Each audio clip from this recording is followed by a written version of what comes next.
Howdy folks, my name's Kentucky John, and this is what you expect to see at the Kentucky Craft Spirit Festival and what you should bring along with you.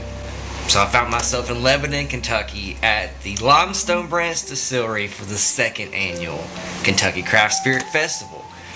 Let's check it out.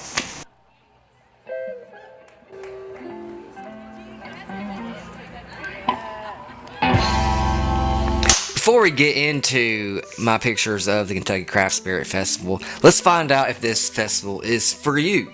This festival is for someone who likes to drink but keep it classy. This is a festival for someone who wants to treat their significant other to a very excellent, cool, chill time, or someone who wants to bring just their friends out to have just a fun time. It all depends on whether or not you can really savor the flavor of different alcohols and appreciate them. This is not like a bar environment at all. But here's what you should bring. You're going to want to bring about $100. I brought about $50. I had a great time still, but you want to bring about $100 with you. You may go home with your money, majority of it, that is. But I doubt it, because you're going to want to spend it. I'm just going to say that. And here's what to expect. Kentucky whiskey, Kentucky gin, Kentucky wine, Kentucky rum, Kentucky mixed drinks, Kentucky beer, Kentucky bourbon candles, Kentucky vodka, Kentucky tequila, the tacos, and the bands were excellent, you all. I mean, these tacos were so good. I wish I could have some right now. Sit in this location and look at this pond. I had a great meal there. Wish I could have had more meals there. But this is Paul Childers. He rocked. Props to him. When I showed up there in 2019, they had someone directing traffic in a field. So I parked in a field, we walked up, and it cost $10 to get in. Please do not let that stop you, because remember, there's two bands and it's important to support your local musicians, right? But also you get an opportunity to gain knowledge. Now, let's say you're really into wine and you want to impress people with your wine knowledge. Well, you'll find wine like Equus, Run, Vineyards, and you'll get to talk to these fine folks, and they will give you knowledge on wine. Let's say you want to impress a date with your beer knowledge that you just got from Country Boys, and you now know about the Shotgun Wedding, and you can talk about it for a little while. Then you got the Torch Barrel Company. I did not expect to be smelling a bourbon candle and then smelling some coffee beans to reset my sniffer and then smelling a candle again. That was excellent. I really enjoyed my time in that vendor's booth. Then I saw this booth over here. We liked that menu the best. I forgot what reason why, but it's actually Big Country's second favorite. They had a great selection and they got some good liquor there for sure. But his favorite went to the New Orleans Bourbon Festival winners in 2019. And they had a great selection of different kinds of their liquor, and we got a picture with them. That was his favorite, so cheers to you all.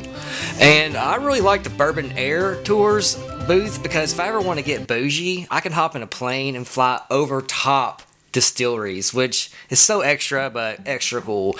And speaking of extra cool, Casey Jones, I didn't try their liquor, but they invited me to a party, so you get to check out the vendors' events, future events throughout the year by talking to them. I wish I could have went, fellers. You guys are hip for sure. But my second favorite goes to this vodka. I mean, it was so crisp.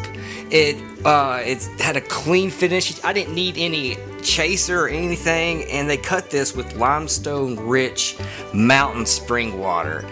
It is extra good, but number one has to go out to Prohibition Craft Spirits. I'm not into tequila really, but their tequila was delicious. My homegirls were there. I told them about it. I found them at the tequila booth. They're like, we didn't even go really anywhere else. I say they are the best there in 2019, so they definitely win the trophy from that I didn't give, but I wish I had one to give. Made it to the Kentucky Craft Spirit Festival. It was a wonderful time. I didn't get to see all the vendors, which I was kind of bummed about, especially the popcorn one, but I'm hanging out with Steve Beam.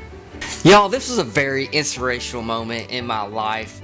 Not only did I get to have some of that popcorn, But then I got to meet the owners, Stephen here and his brother Paul. I got to hang out with them, and they gave me this hat. Stephen even signed it for me. I was so thankful for that. Thank you all for that. But also, I got to hear his family history, which is part of the Jim Beam legacy. So you know they know something about making some bourbon. Yeah, we go back to Jacob, who came to Kentucky in 1792. And we're hanging out with this popcorn. Didn't make it to that vendor, but still enjoying it. It's awesome popcorn. Excellent popcorn. Thank you all. Insider's tip. If you're there, make sure you go inside the Limestone Branch Distillery, because for $5 you get an opportunity to take a tour of their place and get to sample all their bourbons pretty much, and then you get to hopefully see Steven do his thing, and I hope you enjoy it. You go straight and you pick up on a third scent, the combined scent, the normal scent that you would get.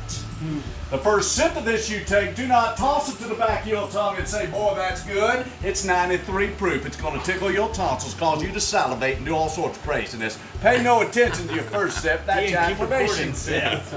The second sip that you take, toss it to the back of your tongue. Let it melt out. And as it does, there's only one way to taste more nuances. Swirl it around in your mouth. They call that a Kentucky chew. Puts it on more parts of your palate to taste more nuances. After that, drink it however the hell you want. It's your bourbon. Thank you so much for watching this video and your attention. And also, please like and share. And check out the Bodacious Festival reviews.